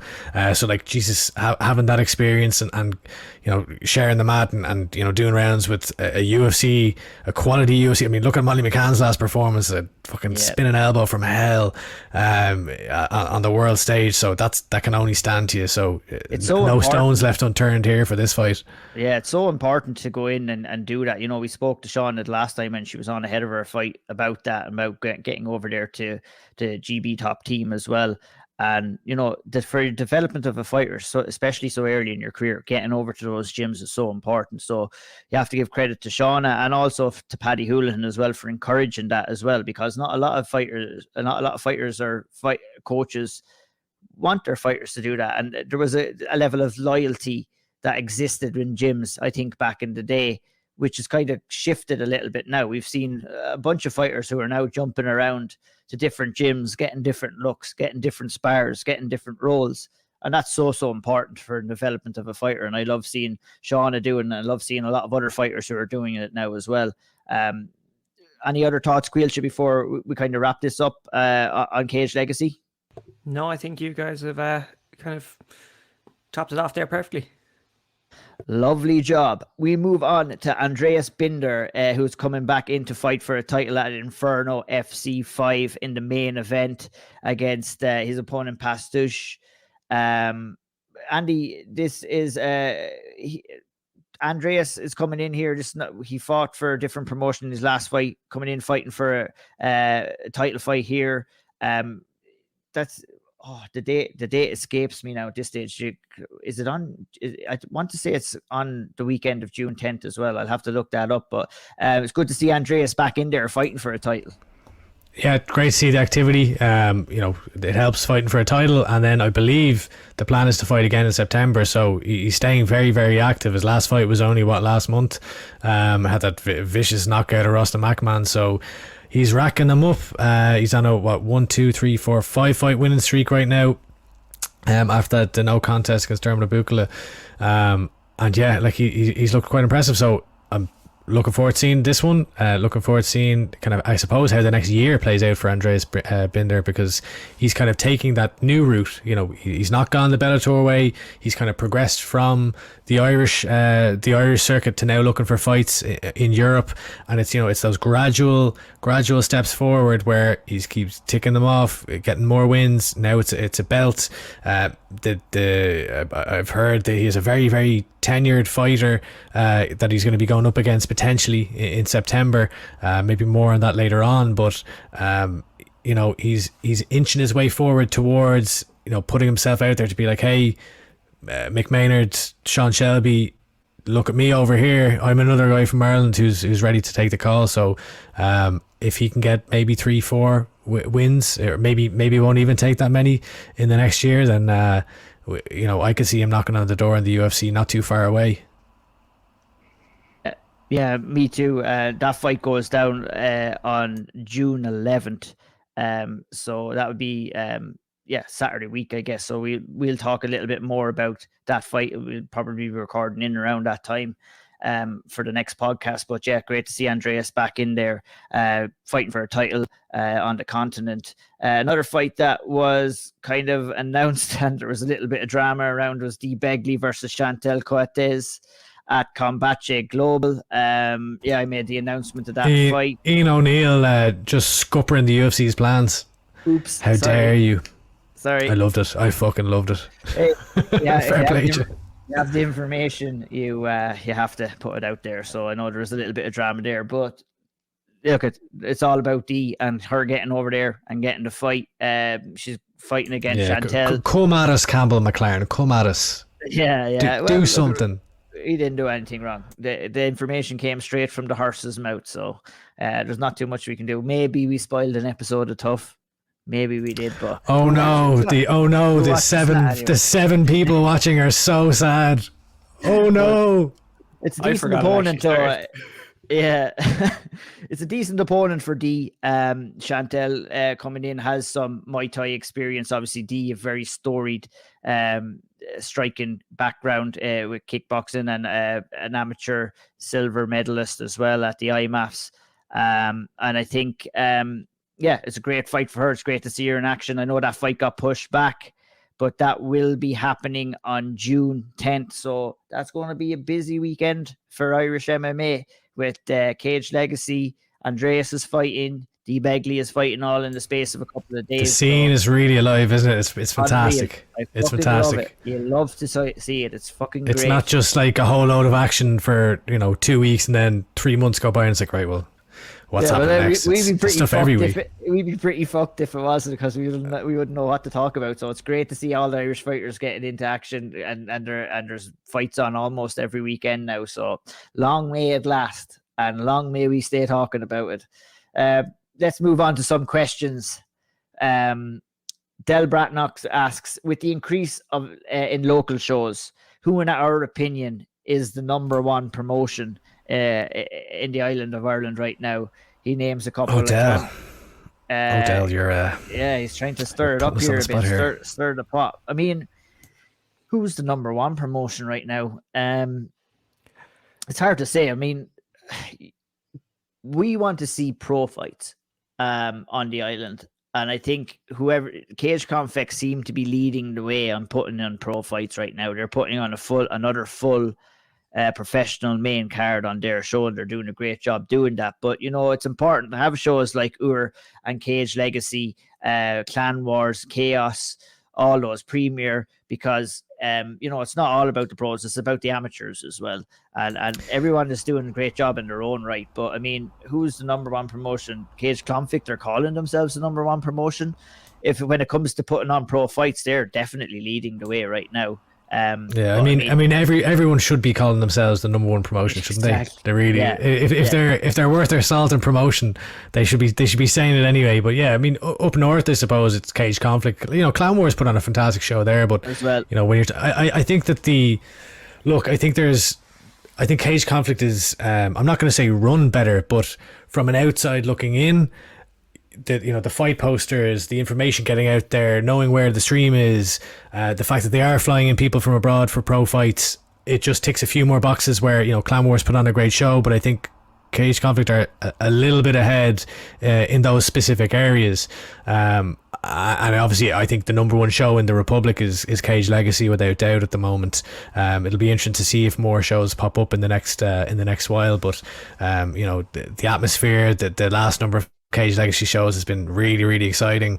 The Cage Conflict show is a little bit different. It's more of like a party atmosphere because it's in the Devonish usually, and it's kind of like it's just rammed with people who are like, it's like I'm pretty sure there's a nightclub beside it or something as well, so there's kind of like a bar beside it with like regular people on their night out, and then there's the people who are at the fights, so it's great. It's a party atmosphere, but it's just different, a bit of a different atmosphere to kind of the rabid we're here for blood atmosphere that you get at a Cage Legacy event.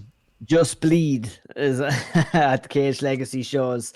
But no, like I mentioned pro fights, we always talk about pro fights, but Declan has come out and said with Cage Legacy that he's all for the amateurs, and his shows especially puts on some great shows, as does Decky with Iúr as well. So he's a good promoter, is Declan, kind of have to say. He's relentless. He's relentless. I love you. If you're listening, Declan, I love your DMs with all the posts, but there's just so many that I can't keep up with, I'm afraid. But that's what you want. You want to be pushing it out there all the time. Yeah, fair play to him. And, important for fellas like myself who can't get there and see the show live, putting out pay-per-view streams, very important. I mean, it's more of a necessity for me than it is for you guys. You're lucky enough to get to go to the shows live, but I'm very grateful of the pay-per-view streams. And, Clan Wars did that the last time.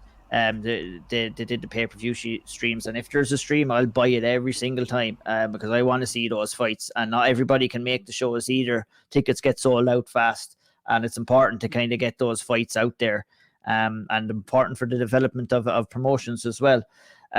Shawnee Sheehan asks, who is the best county for mixed martial arts outside of Dublin? Antrim. Caoilte. Jesus, I hate to admit it, I'm gonna go for Cork. I would kind of went Cork as well. Do you know, I'm going to give right, see, you said Antrim, you said Cork, Caoilte. I'll go with someone different. I'll go with Offaly. SPG Tullamore have some great stable of guys coming up right now. And, I would probably name those two counties that you guys named, but just for the sake of naming someone different, I think that there's a good lot of fighters coming out of SPG Tullamore. A good lot of, and we don't get poor old Offaly, they don't get too much credit for a lot of things, but I think Kieran Davern and the guys down there are doing some great things and have a good stable of guys on the come look at these two just shilling for counties here. We've got Joe McColgan, we've got Reese McKee, we've got Norman Park, we've got. Do you want me to keep going here? Like we're like it's Antrim. There you go. I'm not going to argue. We're very, very lucky. You to rock up on the next podcast with an Antrim jersey now. yeah. Funny. But yeah, look at. I mean, the consensus was that a lot of the talent did come out of Dublin, and that was true. But there's a lot more mixed martial arts fighters coming out from a lot of other places as well. We could go on for about a bunch of other counties as well. But I mean, it's good. The scene is in good company now with a lot of talent coming through. Andy Hickey asks, and you know what? It's a great question. We've gone maybe 10 episodes now, and we haven't talked about this next man all that much, which is a credit to us, I think. Andy Hickey asks, probably not the easiest conversation to have about him now with the question, but another USADA update has come, and Conor McGregor is still not registered a test in the last 9 months. Any thoughts on that odd scenario?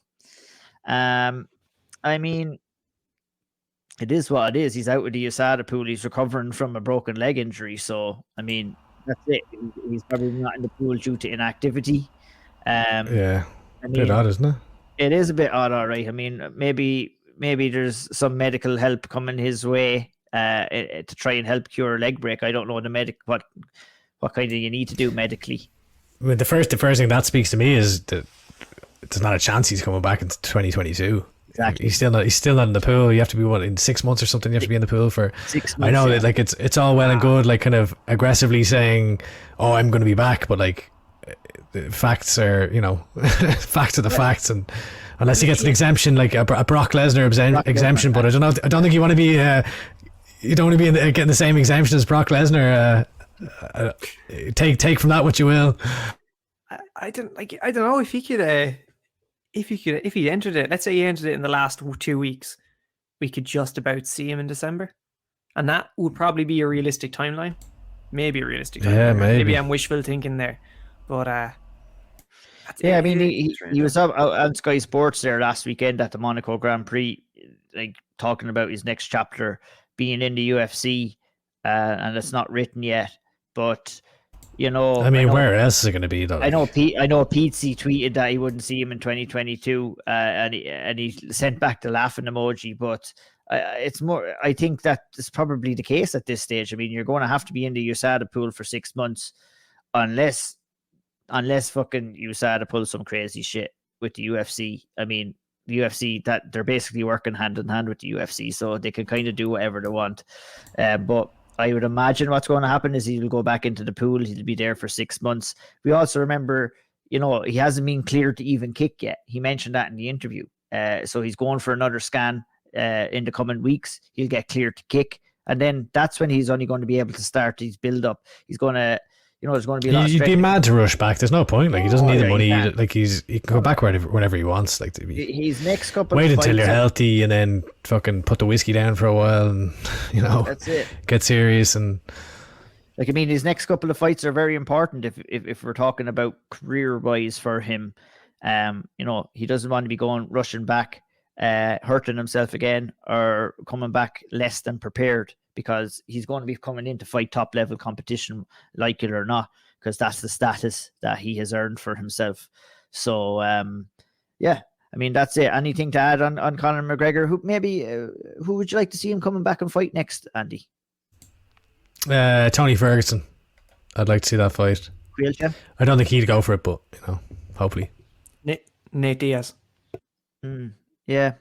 I'd be more along the lines of Tony Ferguson myself. I think even coming back after this long layoff against someone like Nate Diaz, I think it would be a difficult fight. But I think, you know, UFC putting Nate Diaz on ice is kind of maybe... That's what's make me think. Like, you know, he's got he probably has one fight, if even. And if he has one fight left, they're going to, you know, that's the fight. It's the money fight, really, for the UFC and for both of them, I guess. Well, any fight's a money fight for Conor McGregor, to be fair. But, yeah, I think that's the one for me. I'd love to see it, and I just get a bit of hype about it every single time. And you can always make it as well, I guess, is the other side of it. Yeah, it's always going to be there, and it'll be interesting to see what happens with him when he does come back. Ross, Energized Ross Caldwell asks, what's one thing each of these promotions could improve on, trying to really stir things up here? Yeah, this is just pure shit stirring, isn't it, Ross? Yeah. You tell you what, you get on this podcast, Ross, and you tell us. Yeah. I mean, there's one thing he lists all the promotions in Ireland. I mean, I'm not going to get into it. I think it's similar enough to what I said about the number one promotion. I would love to see more pro fights. It's easier said than done, and hopefully it can happen. And hopefully, you know, through the years we get to see more and more added in on the scene. I mean, those promotions are doing their thing. I don't know what it's like to run a promotion. I don't know what it's like to promote a fight. I'm not going to tell them. I'm not going to tell anybody how to do their jobs. Yeah, I would say like one, and nothing against them. Clan Wars, it's a little bit, you know, you kind of have to really go and look for the information as to what fights are going to be on the card and whether there'll be a stream and stuff like that. So that's just, you know, for their own benefit. Just put it out a little bit earlier, get the information out, and then, you know, you'll sell more streams and all the rest. Yeah, get the fights on YouTube and stuff like that. But you know, they have recognized that. They put out pay-per-view stream the last time. It's tough for all the promotions as well, because I think what happens a lot of the time with promotions in Ireland is like there'll be, you know, a company will come in that may, you know, decide, right, we'll do the broadcasting for you, and then they may not put it out for a while. So it's not always as simple as, you know, just the promotion themselves, like get them out there. But, you know, yeah, I think they're all doing great. They are. It's like it's a rights thing where I think whoever comes in takes the fights. It's they own them. They can put them out whenever they want. Really, like it's the same with Thai boxing around as well, from what I know. So, sure, look. Indeed, clips. That's the one I think. Clips. I love seeing clips, especially ones of finishes. I'd love to see more clips on social media. That's the one thing I'd ask for all promotions to have. Yeah, 100%. Ross also asks, are you all optimistic or pessimistic surrounding the recognition of mixed martial arts as a sport in Ross. In the Republic? I guess is he just saying in the Republic? Yeah, I think that's probably off the back of our conversation with Danny Core last week, where the focus does seem to be on the north and kind of going that route. I am optimistic around it, but it's a case of how long will it take. I think it'll eventually get there, so I definitely am optimistic, but it's been a slow roll, and I think it'll continue to be a slow roll. I tell you, like, everything and the work that's been going on behind the scenes, and Danny has been doing some fantastic work, and there's no other person that I'd want to be fighting for that to happen other than Danny Core. I think he's been doing a great job, is well equipped, is willing to put in the work, and is passionate to make this happen. So I think that kind of message was given across in our last podcast when he was on with us. Spoke very well, didn't cut any punches. He basically said it's obviously been very difficult to kind of get through and jump over all the hurdles that has been thrown at IMMA and the recognition of the sport in the Republic right now. So they're looking at probably getting it recognized in the North first. And if you get it recognized in the North, how could you not do it in the Republic? So, I mean, it'll be interesting to see what happens. I'm definitely optimistic. We're going in the right direction. We have the right people fighting for the cause as well. Hopefully it happens sooner rather than later. But yeah, overall, the question was, am I optimistic or pessimistic? I think I'm optimistic on it, and I hope it happens soon. Same here. I don't think you can be pessimistic about these type of things. I guess you can, but there's no point. Better be the optimist, especially when it's about something positive with Irish MMA. Yeah, like I don't think it's going to happen in 2022 or anything like that, but we'll get there. We'll get there. We're like Aaron Road, Aaron. We're not there yet, but we're getting there. That was an old one. That's one blast from the past. David from Fans View asks, which Irish amateur fight have you guys enjoyed the most in 2022? I'm going to kick this one off. Nationals, we were there commentating actually. Sinead Newland versus Kerry-Ann Vernon. That is the one fight that I genuinely think you could. So in IMMAF, when you have a draw, you go to fourth round. I would have loved a fourth round. I thought it was a great fight. Said it the day before as well, and it delivered. It really did. And I'd love to see it happen again as well. Actually, that. But that's my one. Andy, I forgot about that one. That's actually a great shout, and I think actually, if I recall on the day, I preferred it to the one I'm about to say, which is another one from then, was Conor McCarthy versus Colin Maher. I thought that was a great fight, very back and forth, very close fight. And yeah, I was very, very impressed by them both in that one. But yeah, I think Caoilte's might be a bit better though. I remember being slightly better. Luckily for you, Andy, it's not a competition. No, I lost. I lost. But my fight is definitely the best, and that. But fuck your fights. I went with Jordan O'Neill and Troy Gibson. I thought it was a great fight. Two guys just fucking went at it. Did you just not like Troy Gibson, or what's the story? No, I love Troy Gibson. He's a great guy. Fair play. Great guy. Never met him, as Brendan Shaw would say. I'm just stirring shit for you here now. So you're not Troy. He's picking a fight where you lost, man. Yeah. He called you small hot tub. Yeah. Great nickname, fucking pound for pound. One of the greatest nicknames on the go in Ireland right now. But yeah, that was a good fight. A lot of hype, and it lived up to the hype. But I mean, it's hard to think of. There have been a lot of great fights. The national championships had a couple of great fights, like you guys mentioned as well. So a couple of Gary Rooney fights have been great as well. Yeah, Matthew Friel fights were really good fights, and pretty good. Lucky for us, we get to watch a lot of good fights, lads. And that kind of round. Actually, there was another one. It was a Kieran Coogan fight, maybe a cage conflict. I think he had a great one as well. Anyway, they're all great fights, but sure, aren't they all? And they all have lovely great fights.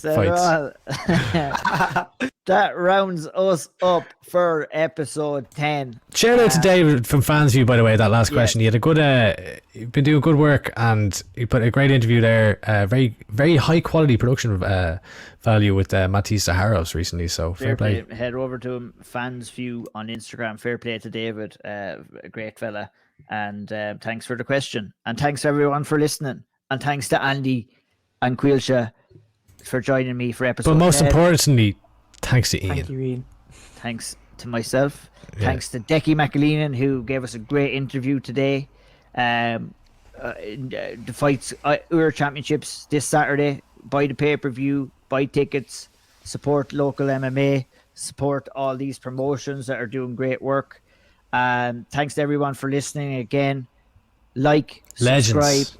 rate. Fucking legends. We are nothing without our listeners. It'd just be three of us talking here on our own, which wouldn't be anything bad either, but we want to share our opinions with everybody, share our views with everybody, and share our excitement with everybody about the Irish MMA scene. And that's what we'll do each and every episode. And thanks for listening, guys. We'll catch you the next time.